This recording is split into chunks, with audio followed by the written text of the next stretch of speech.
Zakaj potrebujemo dejansko imeti vse avtomobile, hiše, vse zadeve povezane v en tak sistem, ki ga lahko potem nadzorujemo?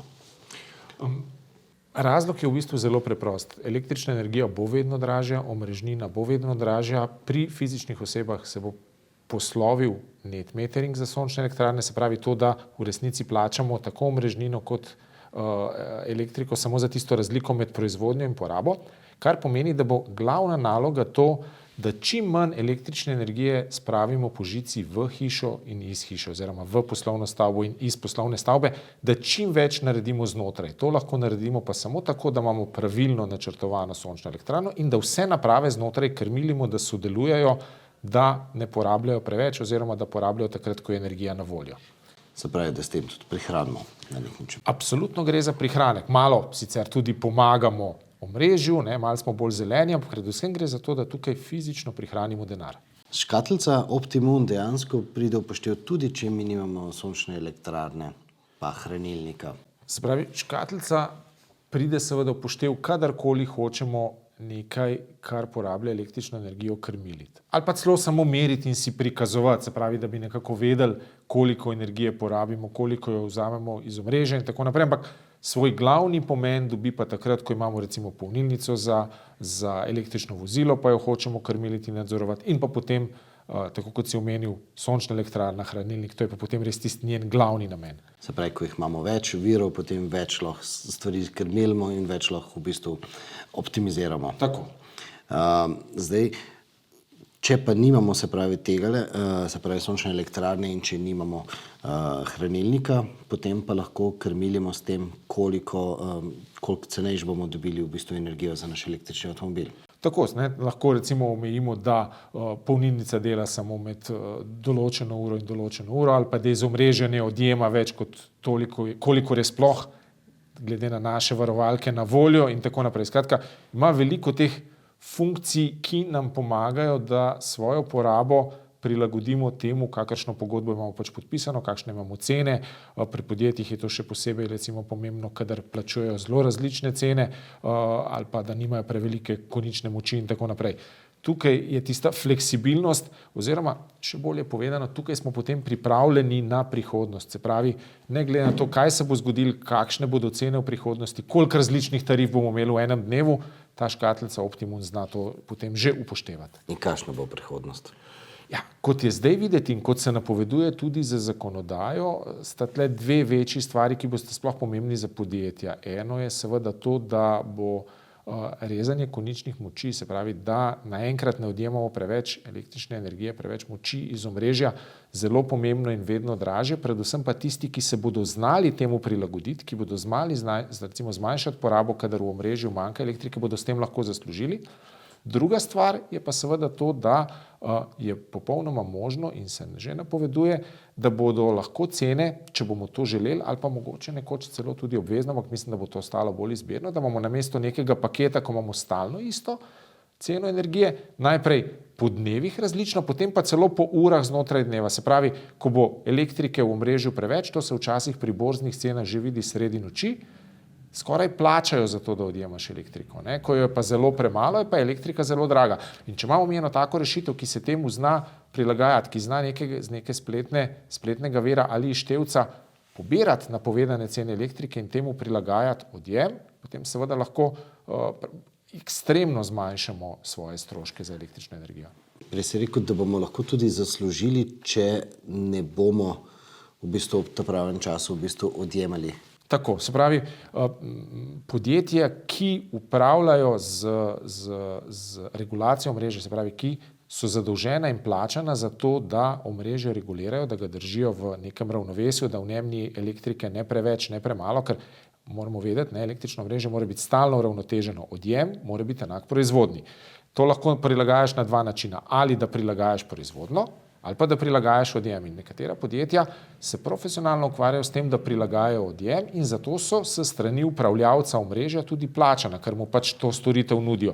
In del tega prihodka se seveda potem da preusmeriti na točno tiste porabnike, take pametne, kot je nekdo, ki ima v stavbi Optimum, ki to storitev, ker na koncu so oni tisti, ki zmanjšajo porabo, ki recimo na polnilnici ali pa imajo recimo v poslovni stavbi 10 polnilnic, če bi vse delali naenkrat, je to 100 kW odjema, če zmanjšamo na 50 kW odjema, smo temu, ki izvaja regulacijo omrežja, pomagali in določen del prihodkov od tega lahko dobimo. Kakšna je pa valuta v bistvu sploh to? Je to energija ali je to denar? Na koncu je to seveda denar. No, to seveda, ker je vse denar. Ampak čist tako fizično v bistvu dobiš v bistvu zalogo energije, dobiš ne vem kako. Načeloma to teče tako, da pač tisti, ki opravlja te storitve regulacije, dobi zahtevek od upravitelja omrežja in on tudi garantira, da bo to zahtevek lahko izpolnil in zato, ker te je krmilil, ti potem plača. Se pravi, dobiš denar. Zdaj, kako bo to točno teklo, se pravi, bomo rekli, z računovodskega, finančnega vidika tudi malo še ni definirano, kako bo to obdavčeno pa tako naprej, to se še čisto dobro ne ve.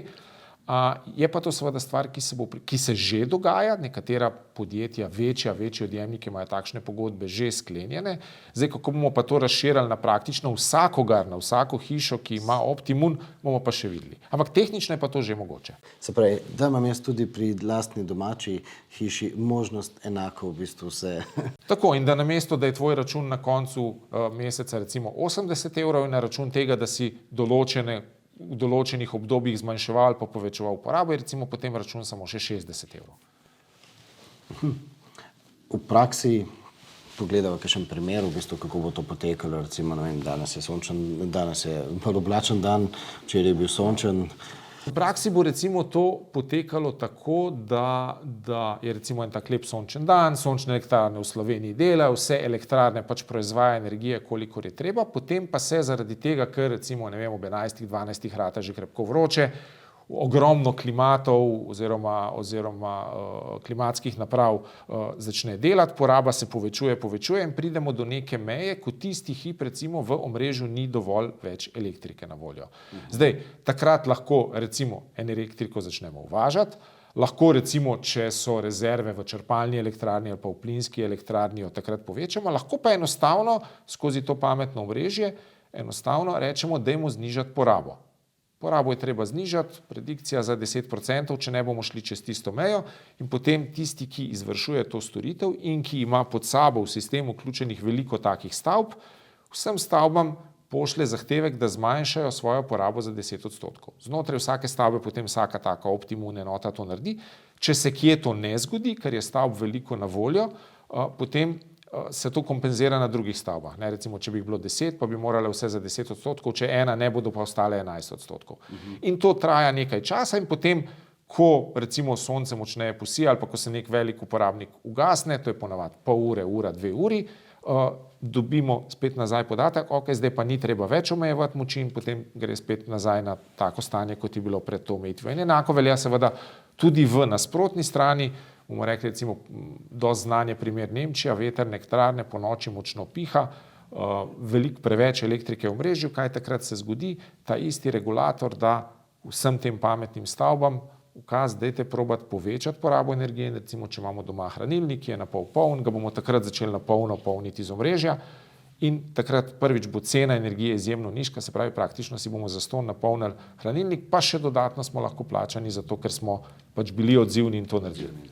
Se pravi, na nek način, zato da se bomo lahko prilagajali, ne bo celo koristilo ne imeti hranilnik ves čas nafilan ali pa tudi avtomobil, tega dejansko spraznimo. Ravno v tem je poanta celega tega sistema, ne, da so avtomobili čim več časa priklopljeni in se polnijo ne tako, da so kar takoj 1 uro potem, ko smo prišli domov že polni, pač napolnimo ga takoj do neke meje, za katero predvidevamo, da nam je minimum za naslednji dan. Tako kot lahko že zdaj nastavimo aplikaciji, da recimo želimo imeti vedno 50% baterije, do tam se bo avto napolnil takoj, od tam naprej bo pa na voljo omrežju, se bo polnil počasneje ali pa hitreje. Zdaj, enako velja seveda za baterijo doma, bistvo pa načeloma je to, da te regulatorji omrežja se vedno trudijo, da ne bi zato, da regulirajo omrežje zdaj iz tvoje hiše vlekli energije ven nazaj v omrežje. Ker s tem samo obremenjuješ omrežje. Poskušajo priti do tega, da je čim več na nuli. Se pravi, da ti zmanjšaš odjem do ničle, ne da oddajaš. Ker če mi vse posod odjem zmanjšamo, čist potem smo v bistvu regulacijo že dosegli, kadar je elektrike premalo v omrežju. Se pravi, na nek način to pomeni tudi, da če se jaz odločim, da hočem imeti avtomobil napolnjen vedno do recimo 80%, ostane tistih 20% baterije, s katero se omrežje lahko igra. Ne. Poleg tega ti tudi rečeš 80% zjutraj ob 6, podobno, ko se ti telefon napolni zadnji hip in po noč se bo omrežje malo s tem igralo. Aha, ok, ampak jaz moram v avtomobilu potem nastaviti v bistvu, da lahko dopolni do 100%. V avtomobilu načeloma nastaviš do 100%, potem pa pustiš sistemu, da ga napolni na 80%. Aha, kako bo to točno? Na nek način v bistvu, ne vem, kakšen je slovenski izraz, ampak overrideš v bistvu nastavitve v avtomobilu. Tako, ko bo, zdaj moramo vedeti, AC polnilnice ta hip tega ne omogočajo. Zakaj? Zato, ker AC polnilnica iz avtomobila še ne dobiva podatka o stanju baterije. Aha. Ne? Lahko pa bi tudi ta podatek dobila, tako kot dobi DC polnilnica, tako kot dobi domača baterija. Pač določene tehnične detalje je tukaj še treba, še se pravi, če mi da pogledajo zdaj tukaj na aplikaciji, koliko je v bistvu moj avtomobil zdaj napolnjen, bo dobila samo tukaj na telefonu, ne mora pa recimo preko neke mreže potem dati podatkov. Lahko. Se pravi, iz zalednega sistema tvojega avtomobila preko spleta lahko, ne moreva pa potegniti direktno iz AC polnilnice.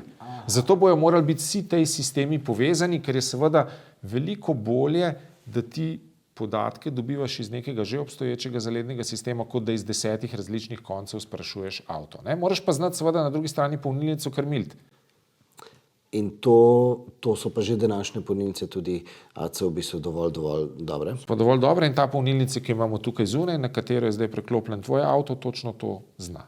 Ne more pa potem ta polnilnica iz avtomobila potegniti energije. Se pravi, za dvosmerno polnjenje bomo v začetku, kot je videti, potrebovali DC polnilnice, se pravi polnilnice z enosmernim tokom, podobne kot so zdaj te hitre polnilnice, ki bojo seveda veliko manjših moči. Zakaj? Zaradi tega, ker da bi pa mi stalno pretvarjali iz izmeničnega v enosmerni tok za baterijo in nazaj, tukaj so izgube velike. Še posebej pri nizkih močeh. In zdaj, da bomo rekli, da bomo pa 1 kW vzeli iz tvoje baterije iz avta, lahko izgubimo tudi 25 in več procentov energije. In je veliko bolje, če to delamo z DC polnilnico in da imamo tudi v hiši neko majhno baterijo, ki je točno temu namenjena, kot da stalno za to, bomo rekli, zlorabljamo avto. In videti je saj zdaj, da bojo tej sistemi narejeni tako, da tudi, ko boš ti imel dvosmerno polnjenje in boš kot glavni hranilnik uporabljal avto z njegovimi 70 kWh, bo še vedno sistem imel neko manjšo baterijo, ki bo kompenzirala te manjše zahtevke. Kaj to pomeni v bistvu stroškovno, koliko velike stroške si bomo čez nekaj let, ko bomo te DC polnilnice v bistvu dobili tudi? No, kakšne bodo cene teh DC polnilnic v prihodnosti? Koliko bo to podražilo v bistvu celotno to elektromobilnost? Mislim, to je težko napovedati, ker res nihče zdaj ne ve, koliko bojo DC polnilnice stale, kako velike bodo morale biti te baterije, ampak jaz mislim, da če pogledamo nekam bolj daleč v prihodnost, da bo to neka tako vsakdanja tehnologija, da ne bi smelo stati nič več sama polnilnica, kot zdaj stanejo AC polnilnice. Se pravi, nismo pa še tam in zdaj v bistvu karkoli kupimo, v bistvu ne moramo računati, da bo to čez 10 let, oziroma mogoče čez 10 let še, ampak čez 15 let pa zdaj, nekatere stvari nekatere komponente sistema nekatere ne. Sončne elektrarne so pametne, bodo ostale. Sistemi, hranilniki bodo ostali, se jih da že zdaj krmiti. Se pravi, te sistemi za krmiljenje, kot je Optimum, avtomobil pa polnilnica, ali pa ne. Nekateri avtomobili bodo tudi naši, bodo z softverskim updateom sposobni bili dvosmernega polnjenja, nekateri ne. Se pravi, tukaj pri polnilnicah pa pri avtomobilih so neznanke mal večje. Ok. Ampak to so tudi stvari, ki imajo najkrajšo življenjsko dobo. Avtomobil, če menjamo, ne vem, na 4 ali pa 5 let, polnilnica 7-8 let, to je čist druga življenjska doba v primerjavi z eno sončno elektrarno, ki ima življenjsko dobo 25 ali pa 30 let. To je sicer res, ampak trendi kažejo, da naj bi tudi avtomobili dosegli 20 let. Ampak seveda ne. Ko govorimo o nakupu novega avta, govorimo o nekaj letih, potem se ta avto, seveda kot rabljen avto, seli naprej, ampak vedno je tako, da te najbolj sveže nove tehnologije gredo navzdol oziroma prihajajo na trg skozi nove produkte.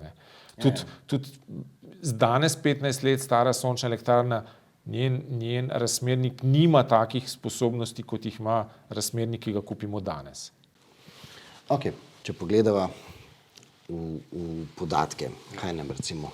No, tukaj lahko vidiva točno to hišo, v kateri smo, to je ta Lumarjeva vzorčna hiša in na njej lahko vidiva, bova preklopila na pogled v živo in bova lahko takoj videla, da koliko torej potegnemo elektrike iz omrežja, koliko dobimo iz sončne elektrarne, koliko, to se tule vidi, torej iz omrežja trenutno porabljamo 9 kW moči, sončna elektrarna na tej stavbi je malo bolj šibka, pa tudi, če pogledava ven, je zunaj kar krepko oblačno, manj kot kilovat. Približno 1 kilovat porablja hiša, kar pomeni vse naprave, ki so na stand-byju, televizija za nama je prižgana, verjetno malo prezračevanja teče. In pa, da je kar varčna hiša. Da je kar varčna hiša in pa potem seveda polnilnica za električni avto, kjer imaš zunaj torej priklopljen Q4 e-tron Sportback, trenutno porablja približno 9 kW, to je približno neka omejitev, na katero jo je sistem omejil, zato da odjem iz omrežja ne bi bil prevelik. In pa, ker je to zelo blizu tisti maksimalni moči polnjenja, res nima smisla, da zdaj iz hranilnika vlečemo neko moč, tako da hranilnik praktično trenutno počiva. Aha, ker je v bistvu tako zelo malo v bistvu te način porabe. Ko bi prišlo, se pravi, po noči, ko bi bilo več drugih porabnikov? Po noči, ko bi bilo več drugih porabnikov, bi se ali elektrika začela vleči iz hranilnika, ali pa bi polnilnica še zmanjšala moč polnjenja, oziroma če bi zdaj recimo se razjasnilo, pa bi sončna elektrarna skočila na 5 ali pa 10 kW, bi se tudi moč polnjenja dala na največ in hkrati bi tudi hranilnik se še za teh 10%, ki ni napolnjen, začel polniti. Seveda tle lahko nastavimo od kje do kje imamo poln hranilnik in tako naprej. Se pravi, čez nekaj časa si lahko obetamo, da bomo v tem krogcu noter ne dobili samo podatek o vatih, ampak tudi o evrih. V bistvu bi lahko ta podatek dobili že zdaj, oziroma če tukaj le malo bolj natančno pogledava, kaj se dogaja danes, ga že imamo, če vnesemo v sistem ceno električne energije, to je za zdaj treba še ročno, ne vlečemo avtomatsko, ker ima pač vsak porabnik pri svojem dobavitelju svojo ceno in te povezave, neke platforme velike, na katerim bi bili vsi povezani in iz kjer bi se te podatke pridobivalo, še ni, to se bo v prihodnosti zgodilo, ampak če vnesemo, vidimo recimo, da danes smo pridelali 4,86 kW ure elektrike, s čemer smo prihranili 73 centov, porabili smo 9,7 kW ure iz omrežja, kar nas je stalo 1,46 evra, to pomeni, da je cena kilovatne ure približno 14 centov in večino tega nekaj je šlo tudi v hranilnik in tako da približno 5 kilovatnih ur je šlo v ostale aparate, do zdaj 8 kilovatnih ur pa v vozilo, kar pomeni, da smo za dober evro dali v vozilo, noter smo spravili 9 kW ur, to je za približno recimo 50 km, tako da nas je 50 km stalo dober evro, se pravi 100 km dobra 2 evra. In te stvari potem v tem sistemu lahko vidimo, lahko bi si potem naredili tudi pregled za cel mesec, za celo leto. Tisti, ki imajo neto meritve, lahko tudi vidijo, recimo od začetka leta so že v plusu ali so v minusu pri neto meritvah. Teh podatkov, ki se jih da dobiti, je ogromno, lahko gledamo dnevne grafe, proizvodne porabe energije, lahko recimo pogledamo, tukaj lahko vidimo za danes, če kliknem recimo na leto, počakamo, da se podatki pridobijo, bomo pa videli v letošnjem letu, oziroma od takrat, ko smo pač začeli meriti, koliko kilovatnih ur smo pridelali, vzeli iz omrežja, oddali omrežje in tako naprej. Tule se recimo lepo že vidi po mesecih, kako je bilo recimo malo produkcije na sončni elektrarni v januarju, pa veliko več v marcu. Tako da, se pravi, tale graf bo šel dejansko gor. In potem nazaj dol. In če je bila sončna elektrarna pravilno sprojektirana, bo neto rezultat na koncu leta nič in ta graf bo praktično enak tistemu teoretičnemu iz ponudbe za sončno elektrarno, bo potem ta na ekranu mu enak. Aha, ok. To je zdaj to. To je sistem, ki ga imamo. Se pravi, škatlica mora biti nekje blizu glavnega števca, zato kot si že videl, se poveže na glavni števec. To je ta škatlica. Drugi vhod, ki ga ima, je torej mrežni kabel in preko omrežja hišnega je povezana z vsemi ostalimi napravami. Katere so te ostale naprave? Zunaj polnilnica, na katero je priklopljen Audi, tole, na čemer sloniš, je hranilnik, ki je tudi povezan, kot lahko se tukaj vidiš v sistem, razmernik sončne elektrarne in to je to. Spravi, ta škatlica potem krmili sončno elektrarno, hranilnik, polnilnico in na glavnem števcu tudi meri porabo vsega skupaj, tudi tistih aparatov, ki jih sicer direktno ne merimo. To pomeni, da lahko tudi jaz cenejšo polnilnico vzamem. Se pravi, še vedno moramo imeti load guard ali ni potrebno? Ko imamo enkrat optimum, potem tistega load guarda klasičnega, se pravi nekega senzorja od polnilnice ne rabimo. Važno je samo, da polnilnica omogoča, da jo prek tega Modbus vmesnika krmilimo. In to je praktično vse. In enako velja tudi za razmernik sončne elektrarne, kar je pri sončnih elektrarnah Moon itak samo po sebi umevno.